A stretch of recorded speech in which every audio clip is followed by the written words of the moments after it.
Hello and welcome back to True Crime Guys podcast. I'm your host Michael, and you know Andy's here with me. Oh, I am, Michael. I'm so comfy over here. I got my hoodie on now. Yeah, man. It feels like spring. It really does. Yeah, well, it's gonna get hot again. It's gonna get so fucking hot. It's gonna get.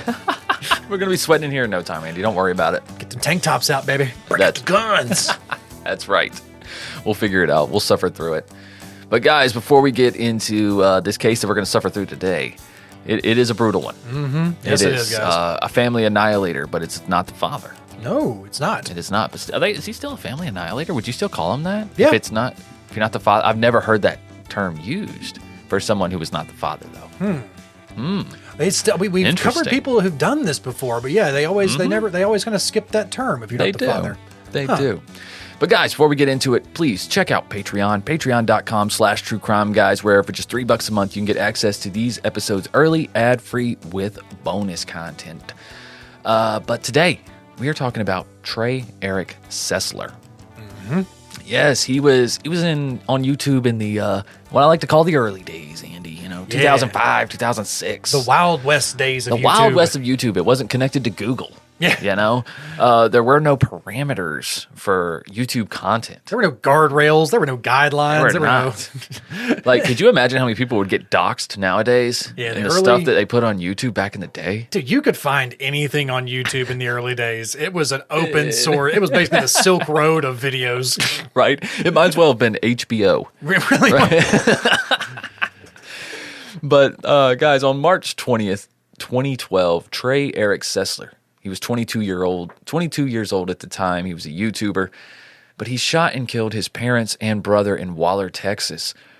And he had also planned a school shooting at Waller Junior High School after murdering his family.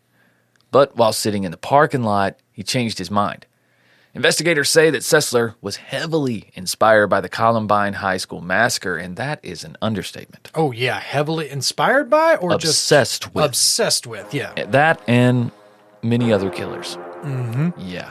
Let's get into Mr. Anime, shall we, Michael? Let's do it.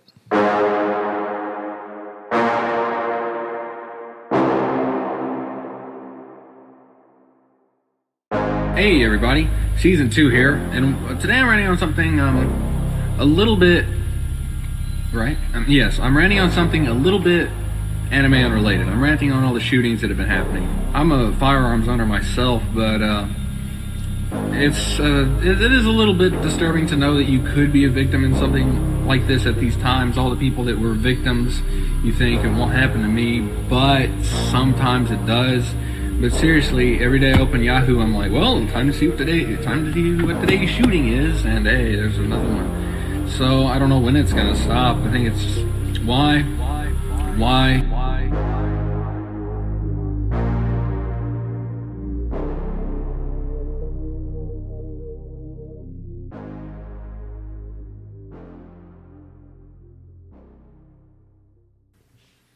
All right, so Trey Eric Sesler was born on August 3rd, 1989, to his mother, Rhonda, and his father, Lawton. His older brother, Mark, was born 4 years earlier in 1985. They were pretty typical family. They lived in a one-story ranch-style home. His father, Lawton, worked as a local elementary school teacher, and his mom, Rhonda, worked at the local newspaper, which was called the Waller Times. Very all-American family. Yeah, very all-American. And they all lived together, as I said, in Waller County, Texas. But trouble within the family home kind of started around the time Trey dropped out of college. And it wasn't so much that he was out of college, was that he also wasn't getting a job either. He's kind of in that float around at mom and dad's house stage. Yeah, he dropped out of college to do nothing? Nothing. Yeah, that was it. Yes. He described himself as NEET, N-E-E-T. Meaning not in employment, education, or training. Yeah, it was like they said it was like a derogatory term. Like it's like almost like calling yourself an incel or something like that. Yeah, it's like I am. I'm a NEET. He thought that if you own it, then it's okay. No, it's like a brag. Dude, it's like, okay, that's step one. Now fix that, bro. You identified the problem. There we go. You're halfway there. Yeah. But around this time, naturally, being a NEET as he was getting in a lot of fights with his dad because his dad was like, no, you're more like a freeloader. Yeah. You know what I'm saying? You're more like a parasite in my life now. Exactly. Tara Sandoval who knew Trey since the 6th grade, described him by saying that at school and in college, he really wasn't very popular. But he did have a real tight-knit circle of friends who were also interested in anime and films and things like that. And that if you approached him, he was very nice. A lot of them wouldn't call him a social butterfly, but he was very kind. Hey, a lot of those kids are. A lot of the anime nerds, a lot of the the weebs or whatever you want to call them nowadays. Yeah, weebs, right? That's the new name for them. They're very nice, mostly shy, but they're very nice. Yeah.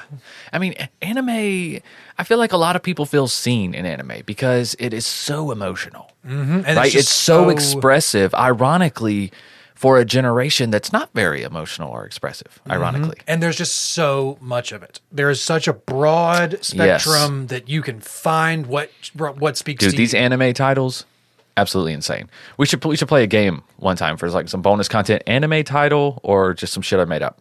Or just random bullshit. Yeah. But Trey's aunt had a different opinion of Trey. Her name was Weta Frierson? Weta. Weta? I think it's Weta. But she described Trey as peculiar. She said, quote, I'll have to admit he was quite strange. But naturally, I wasn't going to tell his parents that he acts peculiar. And his father was a very private person and never really discussed him with me at all. So I'm guessing, well, no, they don't. I'm guessing this is his father's sister. Maybe, yeah. Yeah. Or sister-in-law, maybe, or something like that. Yeah, I just say sister because she says his father was a very private, never discussed it. Like, why would she point him out? Yeah. You know what I'm saying? That's also just a great little family line of being like, yeah, my nephew was fucking weird, but I'm like, I can't tell my brother that this fucking kid's weird. Bro. Like, I have to just pretend like he's not, I have to be like, if I had a nickel, right? If I had a nickel for every time I heard somebody say that, right? If I had a nickel for every time I had to pretend like somebody else's kid wasn't weird. Exactly. But, I mean, you don't think this is going to happen, though. Yeah. I mean, come on. But she also reported that she believed that he was on some kind of medication for some health condition, but she didn't know exactly. But on September 14, 2006, Trey registered his Lens Cap Productions account on YouTube, and his persona of Mr. Anime was born. That's who he really became known as. That's the real turning point in his life when Mr. Anime becomes his life. Yeah, I mean, because he started getting a little bit of gratification, right? A little bit of he was being embolstered by this community, right? And this was a new thing, in our culture and all together. Yeah, and it felt great. You know what I'm saying? Like I made YouTube videos. I loved when people saw them and laughed. Like it feels great. And he had found a niche at the time that he really fit in. Exactly. And he had like 300 and something videos, I think, by the time it's over. And overall, I think he broke 1 million views. So that was good at the time. Oh, yeah. That was real good at the time. I think he came off around 2012. But yeah, YouTube was Trey's outlet. As Andy said, this was a turning point for him. He could talk about his love for anime and, find a bunch of other like-minded people.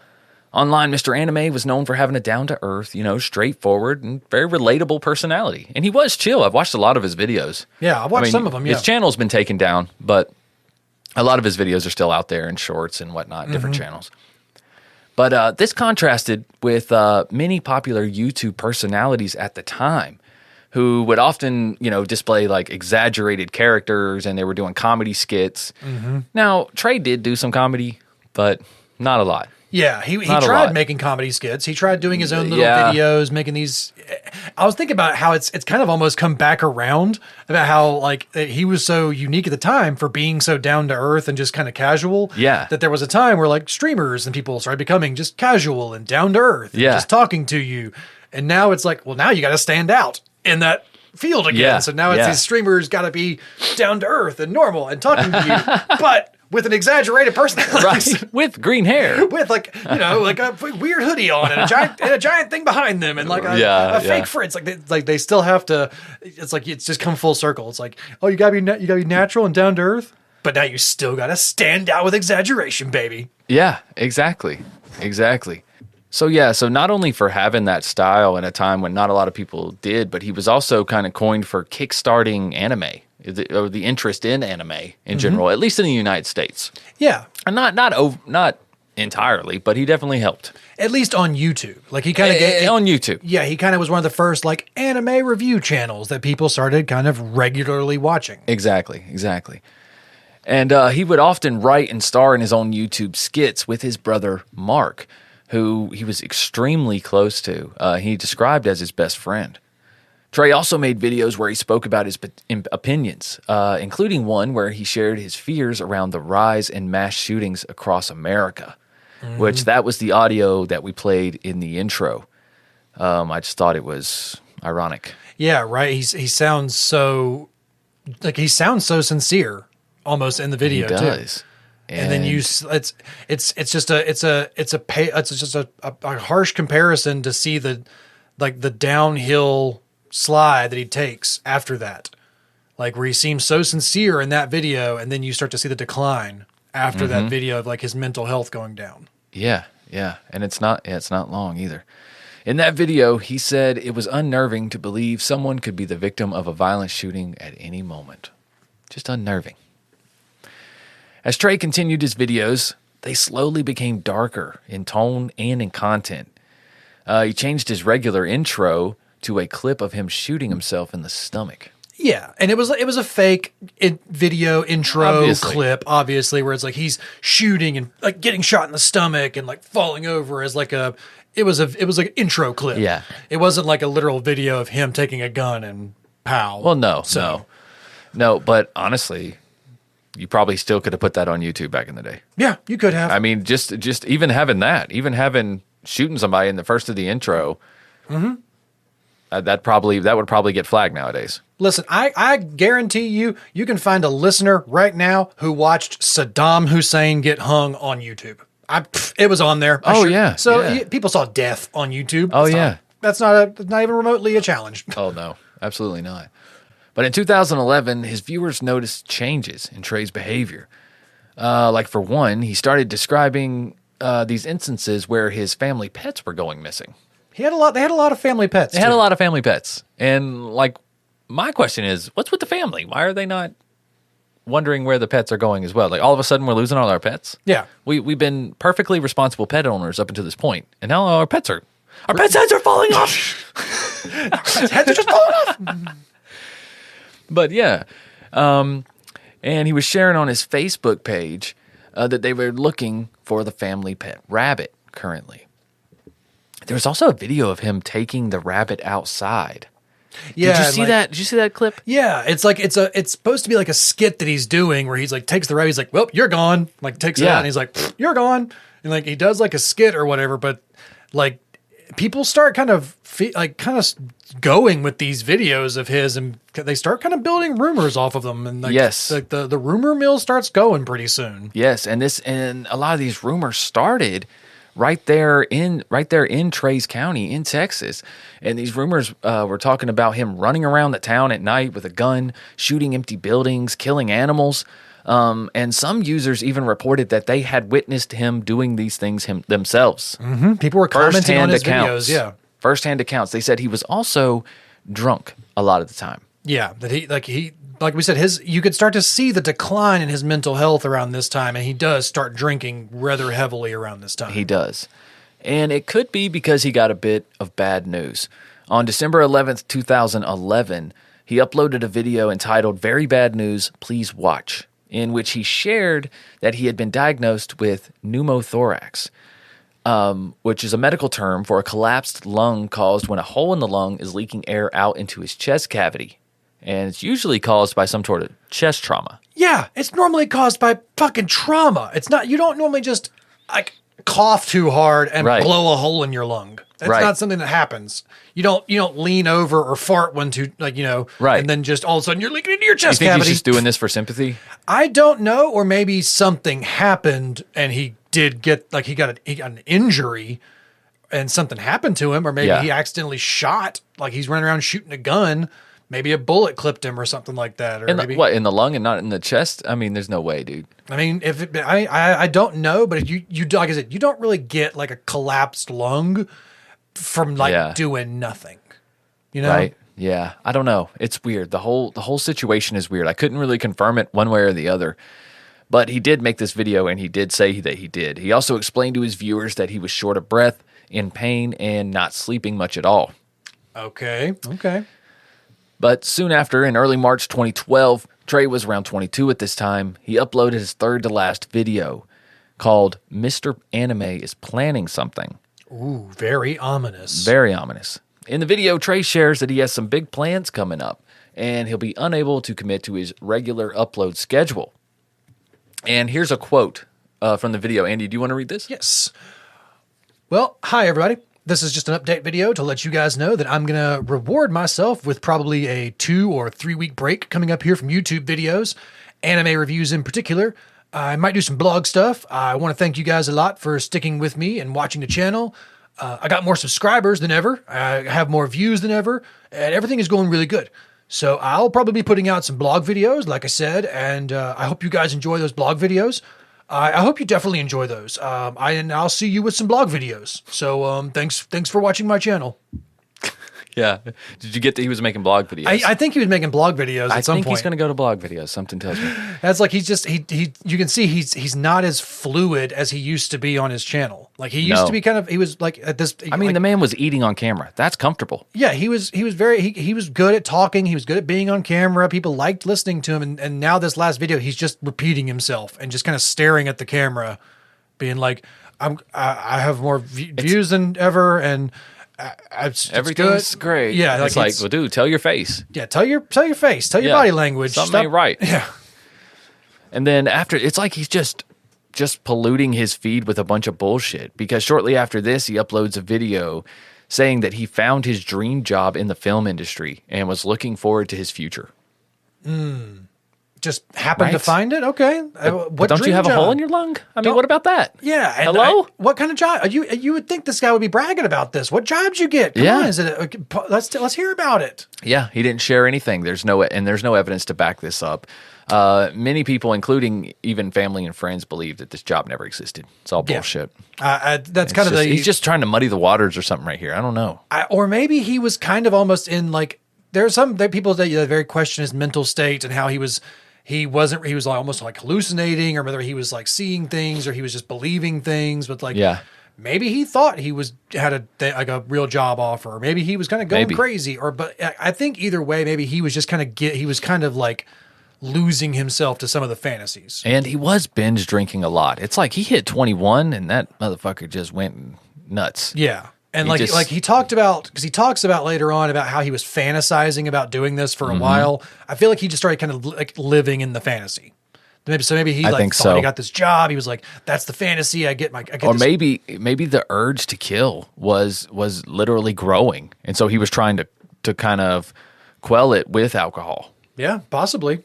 And it just wasn't working. No, we've seen that before too. Yeah.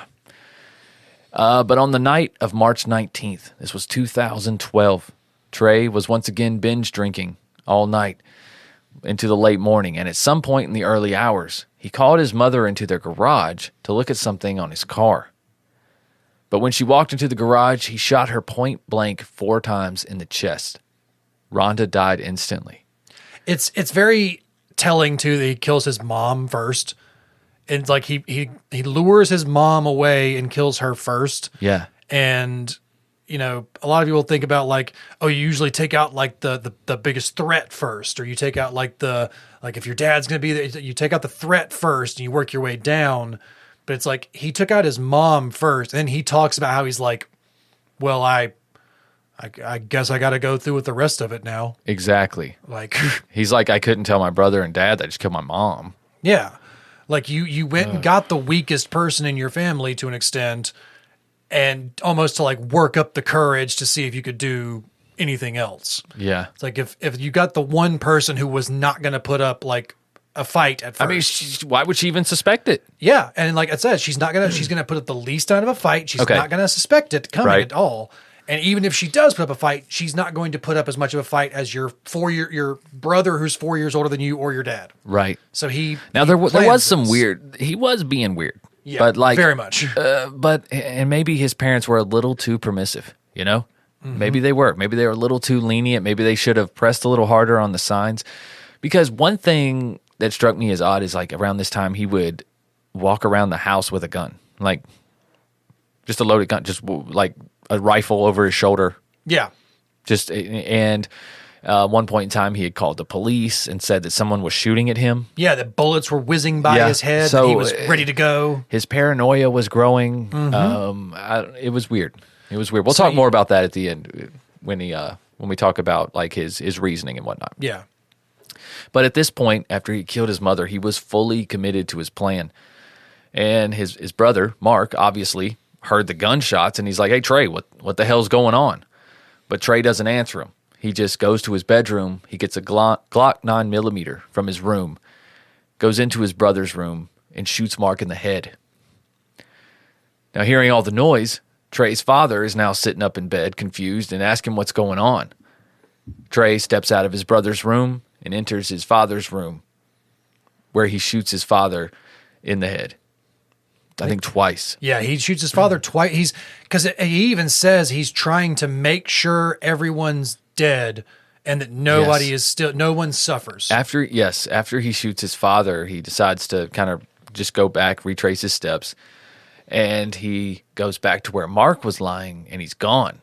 And he obviously follows the trail of blood, and Mark has locked himself in the bathroom. And once Trey realized this, he broke the door down, and there was Mark curled up in the fetal position on the floor, and Trey shot him again in the head. That right there was probably even the most disturbing kill in the whole scene of him shooting his brother surviving a gunshot wound to the head, crawling to the bathroom and locking the door, and then just curling up in the fetal position. And he still comes in there, dude, and just kind of like puts the gun to his brother's head and shoots him to make sure he's not in pain. Like, that's his reasoning. Exactly. Trey then went back to his mother, who was, for all intents and purposes, she was dead already in the garage. But he did shoot her in the head at the very end. Later in his confession, he said, "The thing about my family is I would protect them with my life. If anyone were going to hurt them, it would be me." That's such a fucking just shitty. That is like, oh my God, that's such a weaselly shitty thing of like, that's one of those of like, if I can't have it, nobody can. That is such a small pussy thing to say. Yeah, man. He's definitely got some mental issues. After the murder, he proceeded to trash and destroy the house. He flew into a rage. He wrecked everything in the home, killed all of the remaining pets. He wrote confessions and stuff all over the wall, stuff like, "I'll never forgive my state of mind," and "I love my family. I'll never forgive myself. I don't know why I did this. God help me." Like even on the front door, like he wrote a lot on this house. Like it was weird how much he freaked out after this, because it's like he does all this rage, like you said, he does this destruction of the house in a pretty short amount of time, because he still has to flee. Like neighbors have heard these gunshots. Oh yeah, absolutely. Like it's not like he lives way out in the country or anything. Like neighbors have heard these gunshots. He's shot a bunch of times now. Yep. And he still has time to trash the house, write all this stuff everywhere. Yep. And then he still had this plan that he was going to go do after this, like at this time. So he did.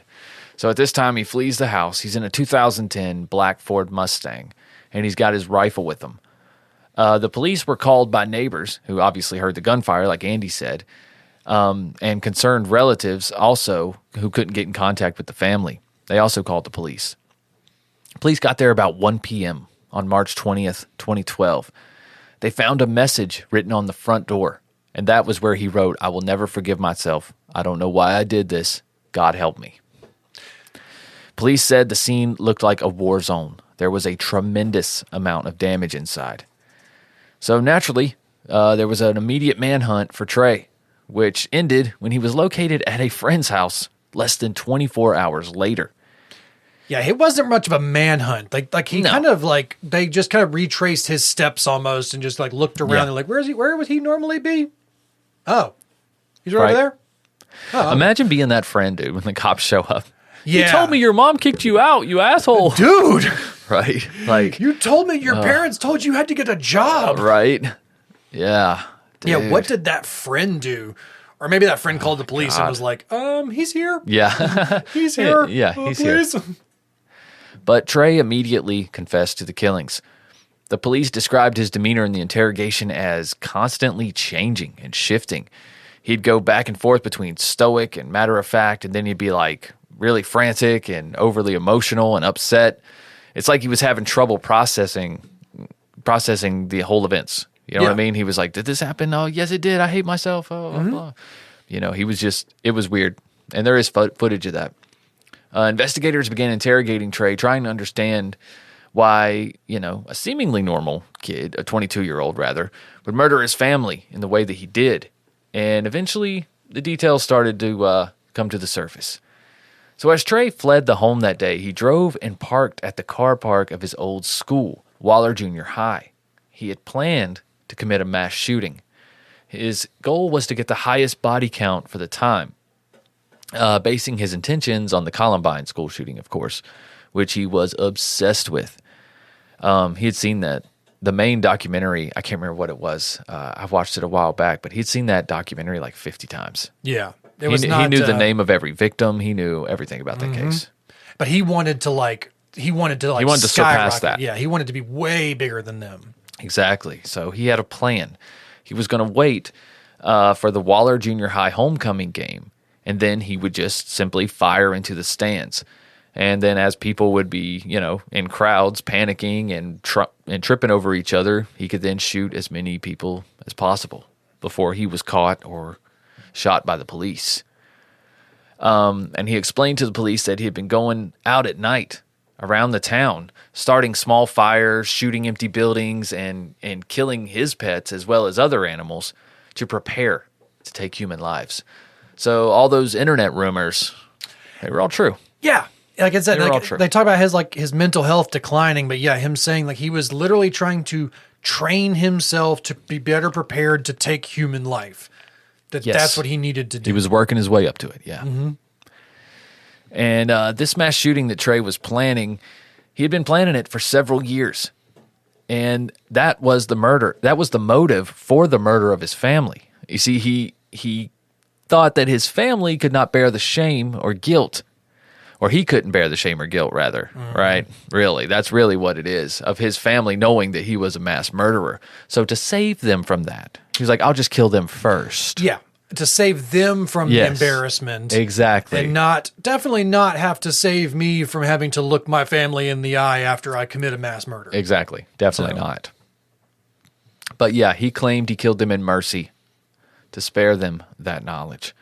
When asked why Trey abandoned the school shooting plan and went to his friend's house instead, he said that the murder of his family had made everything too real. Yeah, I bet. Yeah, you think? You had some post-nut clarity there, Trey? Seriously. Sitting in your car for a while, your fucking 2010 Mustang, probably listening to Creed or some Nickelback for a little while, then you're sitting there, just all the fucking fumes have gone out of your head. You're like, what the fuck? He sobered up, bro. Yeah. You're sitting in a junior high parking lot for like 8 hours. Yeah. Yeah, the full weight hit him, dude. It really did. He realized he'd never see his family again. It was later reported that Trey had a morbid fascination with the deaths of his family, though. He asked interrogators for details about autopsy reports, asking, which bullets exactly killed them. Yeah, which shots were the fatal ones. Interesting. He also confessed to the police that he couldn't go 2 or 3 days without thinking about committing violence. Yeah. And, of course, in hindsight, Trey's mental decline seems obvious leading up to the murder. But, 2 weeks before, Trey had called the police. This is what me and Andy were referring to earlier. And he stated that bullets were whizzing past his head and that he had guns. And he, quote, was ready for them. And again, the police were just like, cool. Well, you let us know if they get any closer, all right? So it's a weird thing, but yeah, exactly. But a high school friend who had become a police officer stated that Trey called him about a week before the murder and was asking him about the legality of body armor in regards to civilians and, what's legal to own, what isn't, and where he can get it. Where can I get, the good stuff? Exactly. The good stuff? Like the kind you guys wear? Yeah, exactly. Yeah, Trey's computer and notebooks were filled with information on serial killers. And not like mine are, right? Yeah, not notes. This is different. But to the point of like grading their work though, yeah, and giving them ratings. Yeah, it's creepy. It's like an IMDb page for serial killers. Right. He was studying. He was trying to figure out which approach would be the best. Mm-hmm. And if it came to hand combat with anybody, then what would he do? But they noticed that he had a particular obsession with the videos of the Columbine school shooting.